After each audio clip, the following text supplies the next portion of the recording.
এই মৎস্য সপ্তাহের মূল স্লোগান হলো অভয় আশ্রম গড়ে তুলি, দেশে মাছে দেশ ভরি।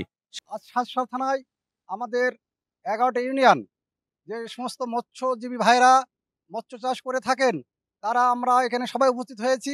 সপ্তাহ ২০২৫-এর পুরস্কার পেয়ে আমরা আনন্দিত এবং গর্বিত। এই পুরস্কার এই কন্টিনিউ থাকলে মৎস্য চাষিরা উজ্জীবিত হবে, মাছ চাষের ব্যাপারে তারা আরও বেশি উৎফুল্ল হবে। মৎস্য পুরস্কার পেয়ে আমি আনন্দিত এবং গর্বিত।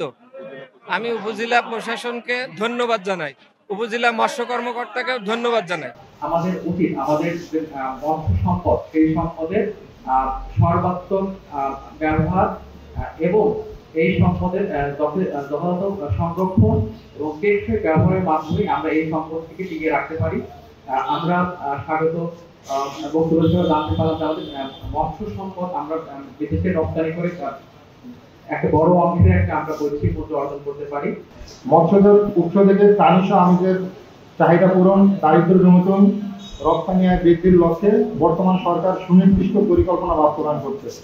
এগুলো হলো জাটকা সংরক্ষণ ও ইলিশ উন্নয়ন, অভ্যন্তরীণ জলাশয়ের আবাসস্থল উন্নয়ন, প্রাকৃতিক প্রজনন ক্ষেত্র সংরক্ষণ, পরিবেশ বান্ধব চিংড়ি চাষ সংরক্ষণ, সামুদ্রিক মৎস্য সম্পদের সহনশীল আহরণ, উন্নয়ন ও ব্যবস্থাপনা এবং স্বাস্থ্যকর ও নিরাপদ মাছ সরবরাহ এবং মৎস্যজাত দ্রব্য রপ্তানি। সুধীবৃন্দ, মৎস্য খাত বর্তমান সরকারের একটা অগ্রাধিকারমূলক খাত।